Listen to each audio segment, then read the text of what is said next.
Maintenant des malades qui nous disent que les hommes peuvent donner le sein. C'est quoi ce délire? Je ne laisserai pas ce monde à mon fils. Mon fils est un petit être lumineux, adorable. Se retrouve avec une meuf complètement inexpérimentée à la tête du ministère de la jeunesse, de l'enfance et des familles. C'est ça, je me trompe ou pas?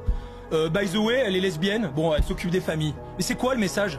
Ils veulent juste nous exaspérer pour qu'on se sente des merdes. Et ça marche. Parce que si jamais un vieux con de facho comme moi dit qu'est-ce qu'elle fout, la lesbienne là, à m'expliquer ce que c'est une famille, eh ben on va dire que je suis un sale type et un homophobe. Bah non, c'est peut-être une brave fille, mais j'aimerais au ministère des familles quelqu'un qui a 5 enfants. Je ne laisserai pas ce monde à mon fils. Mon fils est un petit être lumineux, adorable. Il est déjà généreux. Et je sens qu'il va se faire avoir. Voilà, vous voulez savoir la vérité? Je vais à l'école et j'ai une espèce de pédagogue qui me dit « Monsieur, la fête des mères, c'est une fête pétainiste. C'est une fête pétainiste, alors on l'a remplacée par la fête des gens qu'on aime. » Moi, j'apprends à mon fils à aimer les gens, pas toi. J'ai besoin de la fête des mères pour que mon enfant comprenne l'importance de fêter sa maman. On a maintenant des malades qui nous disent que les hommes peuvent donner le sein. C'est quoi ce délire? Et ils sont en train de diffuser dans les réseaux sociaux, encore une fois, pareil, c'est toujours la même guerre psychique. Plein d'images pour nous dire, vous avez vu, le lait de l'homme est aussi bon que celui de la femme. Non mais sérieusement quoi? Où sont les hommes? Les gars, est-ce que tu sais qu'est-ce que veut dire le wokisme? En fait, le wokisme, c'est tout simplement une sorte d'éveil par rapport à l'injustice faite aux certaines minorités. Ça peut être LGBT ou tout simplement de personnes de couleur ou tout simplement de personnes de sexe opposé, notamment les femmes. Le wokisme, c'est une idéologie intellectuellement un peu bancale, comme on peut le voir, qui a recours à une sorte de soft totalitarisme pour faire avancer ses idées. J'ai des copains qui ne connaissent pas encore le mot. On sait parfois ce qui se passe, etc. Le fait que Disney mette des trucs d'avertissement, de machin, hein. Mais est-ce que c'est très connu les woke? C'est une vraie question, tu vois. Est-ce que c'est pas un truc un peu parisien? Non, ça commence à venir parce que par exemple, on regarde tous Netflix. Oui. Netflix, tout le monde regarde Netflix. Et il y a des choses dans le wokisme qui sont vachement bien. Le fait que, par exemple, il y a un multiculturalisme. Quand tu fais Bridgerton et puis tu te retrouves que tu as des blacks, des asiates, des blancs, etc., on se rend bien compte qu'à la cour royale de l'époque, ça ne devait pas être ça. Donc c'est très bien. Il y a plein de choses qui sont bien dans le wokisme. Le seul truc qui n'est pas bien, c'est la cancel culture. C'est le fait de dire qu'à un moment donné, on efface et on remplace. Mais on remplace pourquoi? En fait, c'est vraiment ça le wokisme. C'est une sorte de mouvement. C'est un mouvement qui est vraiment né aux États-Unis par rapport au mouvement Black Lives Matter. C'était vraiment eux qui étaient à l'initiative de ce mouvement. Black Lives Matter, qui est la plus grande fraude du siècle. Dans Black Lives Matter, c'était même pas un mouvement. À la base, c'est 3 sœurs que j'aime, pour lesquelles j'ai de l'amour. Elles ont lancé un hashtag. Après, le problème, c'est que l'élite néolibérale flaire toujours le bon coup et finit toujours par récupérer certaines choses et les pousser dans une dimension qui n'était pas celle forcément en adéquation avec la douleur exprimée au départ. C'est comme les gens qui mettent les t-shirts de Che Guevara aujourd'hui. Ça récupère toujours alors que c'était ce qu'ils combattaient quand le Che était vivant. Black Lives Matter, aujourd'hui, t'as Coca-Cola, t'as Nike, t'as toutes les marques qui exploitent, qui sont des esclavagistes modernes, qui ont big up ce concept, qui ont big up Black Lives Matter et qui ont encouragé les nôtres aussi à être dans cette dimension de mendicité. En disant oui, nos vies noires comptent. Rappelez-vous que nos vies noires comptent, comme si c'est en disant ça que les gens allaient arrêter de nous shooter. Vous avez remarqué que ça n'a pas diminué. Toutes ces marques-là ont soutenu Black Lives Matter parce qu'il y avait aussi ce côté, en soutenant en surface, soi-disant la souffrance noire, ça leur permet de détourner l'attention par rapport à l'exploitation qu'ils font en masse des travailleurs qu'ils payent à des prix qui sont l'esclavage, qui constituent l'esclavage moderne. Donc il y a une hypocrisie viscérale et violente dedans, tout en étant des marques qui refusent, quand les Noirs commencent à prendre le véritable contrôle de leur économie et à prôner un véritable pouvoir noir dont parlait Stokely Carmichael dans son ouvrage Black Power justement. Et par la suite, vous avez quand même pas mal d'autres minorités qui se sont agrippées sur ce mouvement. J'ai fait mon coming out à 15 ans et je l'ai fait par courrier à mes parents que j'ai laissé dans la boîte aux lettres. Il y a 2-3 ans que j'ai compris que j'étais ace et là tout récemment que j'ai compris que j'étais aro ace et je suis aujourd'hui encore en train de questionner quel genre j'ai. si je suis. Je pense que je suis gender fluide, mais c'est encore à voir.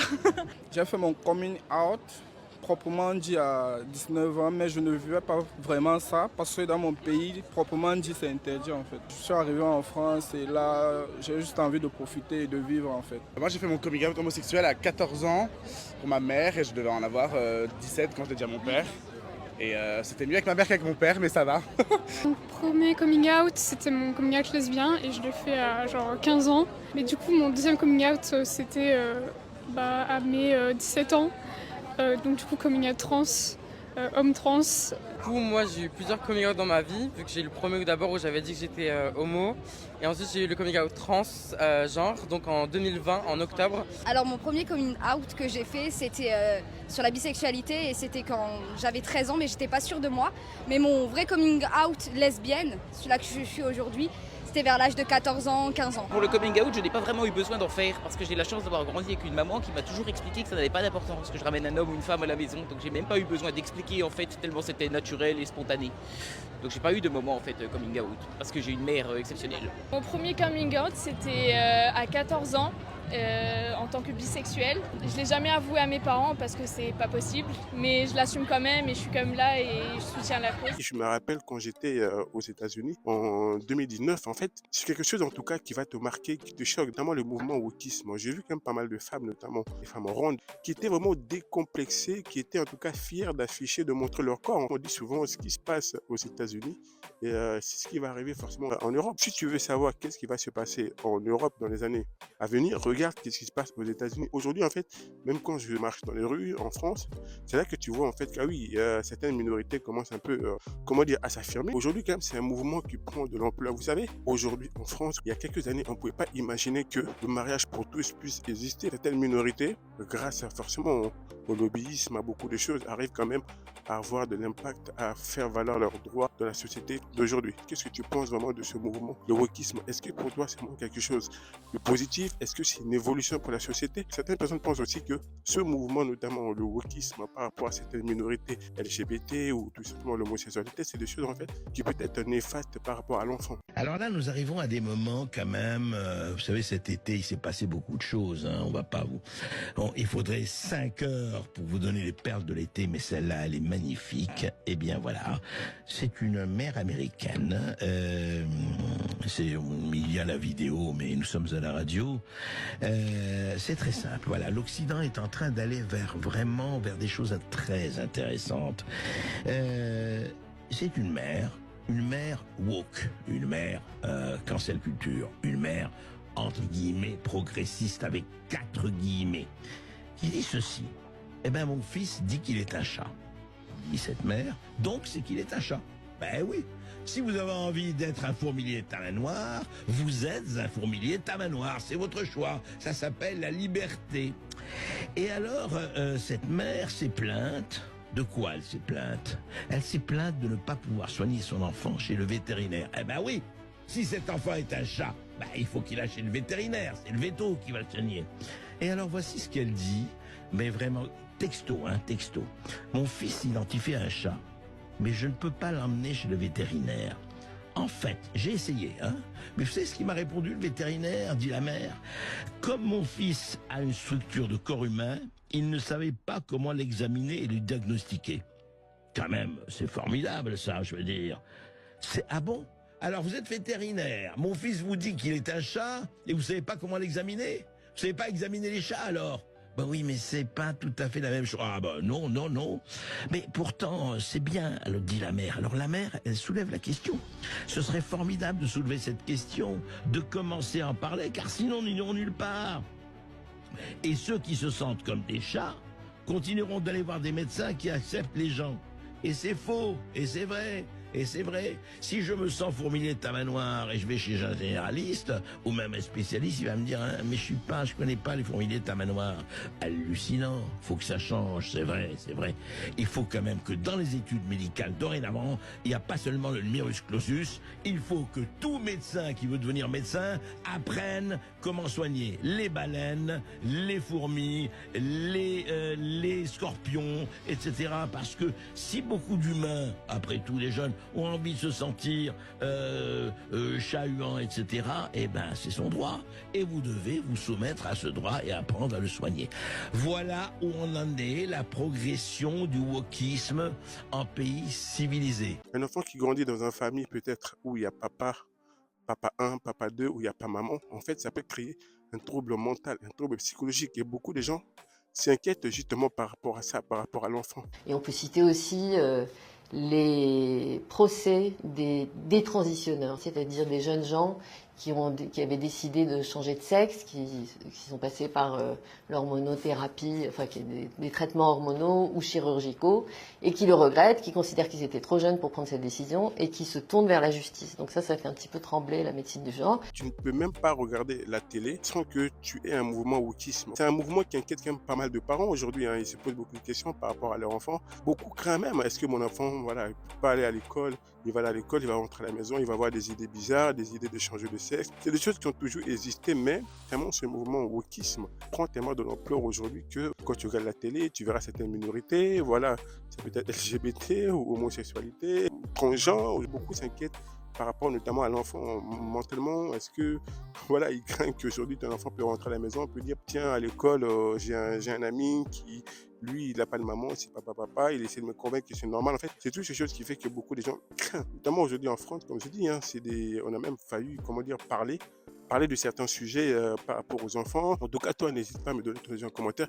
Qu'est-ce que tu penses par rapport à ce mouvement aujourd'hui? Le fait que Donald Trump vienne au pouvoir, c'est vraiment en question le mouvement wokisme, parce que beaucoup de gens, l'élection de Trump, c'est un peu comme une victoire contre le wokisme, parce que Trump, il est plutôt quelqu'un de conservateur. Il a vraiment cette vision conservateur de la famille, et c'est pour ça que beaucoup de gens disent que l'arrivée de Trump au pouvoir va justement ralentir ce mouvement de wokisme. Et est-ce que toi, qu'est-ce que tu en penses? Le wokisme est appelé à disparaître. Il s'autodétruit. Les alliés d'aujourd'hui sont les ennemis de demain. Le wokisme s'en est pris aux hommes au titre de la masculinité toxique, pour défendre les femmes. Ensuite, il s'en est pris aux femmes pour lutter contre l'oppression des transgenres, c'est-à-dire des transfemmes plus exactement, c'est-à-dire des hommes qui se sentent femmes. On voit bien qu'il y a une guerre féroce aujourd'hui entre les féministes et les transgenres. Il s'en est pris à l'homosexualité parce que c'était un modèle jugé excluant pour l'hétérosexualité. Il s'en est pris à l'hétérosexualité parce que c'est un modèle jugé excluant pour les transgenres. Donc vous voyez, c'est un mouvement qui laisse peu de survivants sur son passage. Je vais vous dire la conséquence de ce que vous professez aujourd'hui, en fait. C'est que ce qui fait une communauté, ce qui fait une nation, ce qui fait un destin commun, c'est d'être d'accord sur un socle, sur l'essentiel. Pendant des centaines d'années, je vais prendre encore une fois un exemple très précis, le personnage, la figure historique de Colbert ne faisait absolument pas débat, ou celle de Napoléon ne faisait absolument pas débat. Aujourd'hui, en 2022, des gens s'interrogent et demandent à ce que les statues de Colbert soient déboulonnées ou celles de Napoléon soient déboulonnées, que leur héritage soit sali, parce qu'on redécouvre aujourd'hui que c'est le code noir et le rétablissement de l'esclavage. C'est pas salir l'héritage, c'est le compléter. En fait, ce que je ne comprends pas chez les gens qui, comme vous, défendent cela, c'est que souvent vous vous mettez en grand défenseur de l'histoire, du patrimoine. Oui. Mais justement, le fait de parler également des propos en défense de l'esclavage, par exemple, de Colbert, c'est pas effacer l'histoire, c'est pas de la cancel culture. Au contraire, c'est réhabiliter toute la complexité et toutes les dimensions de l'histoire. Moi, j'ai pas attendu Lilian Thuram pour savoir que Colbert avait fait le code noir. Je vous dis, je suis juste, entre guillemets, à l'aise avec le fait de prendre toute l'histoire et je veux pas en cacher une partie. Et par contre, ce que vous disiez sur le fait que ça faisait unité, ça faisait pas unité. Notre pays n'est pas le même qu'il y a 3 siècles. Mais bien sûr que si, justement. Et dans ce cas-là, vous allez faire quoi? L'unité sans le droit de vote des femmes, par exemple? On peut pas rester sur. Ça n'a rien à voir. Mais on peut pas rester sur des postulats vieux de 4 siècles. Mais c'est pas une question d'un postulat, c'est pas une question de dire qu'il faut remettre le code noir parce que Colbert était un mec génial. C'est pas du tout le sujet. Je vous dis juste que ça faisait pas débat parce que c'était une figure importante. Mais parce que vous avez vu la tronche du débat public à l'époque. Bien sûr que non, ça faisait pas débat. Attendez. Non mais ça faisait pas débat il y a 20 ans. Il y a 20 ans, on se foutait complètement de la place Colbert ou de la statue de Colbert. Et c'est aujourd'hui.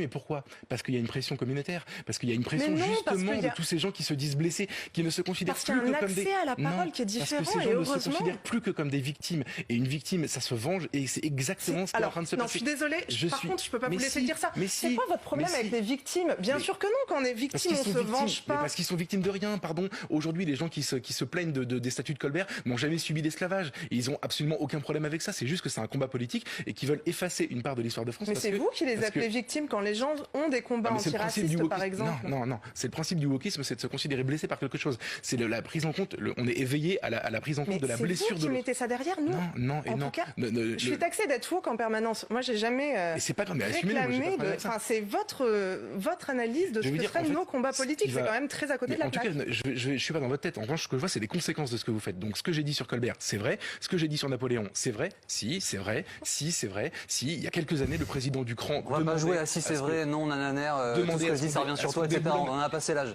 s'il vous plaît. À ce qu'on déboulonne les statuts de Colbert, il le demandait, c'était vraiment une revendication. Et je vais vous dire où ça nous mène. Ça nous mène, en fait, parce que ça ne sera jamais assez. Il y aura jamais assez de réparation. On n'aura jamais assez demandé pardon. Il y aura jamais assez d'égalité, de démocratie. Mais oh là là, mon Dieu, mais que des... Moi, je vais vous dire, ça va se terminer que je vous signe que dans 3 ans, on demande à déboulonner le général de Gaulle. Je vous signe ça. Alors qu'aujourd'hui, il fait consensus, c'est une grande figure, etc. Pourquoi? Parce que quand vous vous plongez dans ce que disait le général de Gaulle, il disait les Arabes et les Français, c'est comme l'huile et le vinaigre. Et quand on va réaliser qu'il a dit ça, ils peuvent pas se mélanger. On va dire, mais quand même, c'était un sale type, c'était une ordure.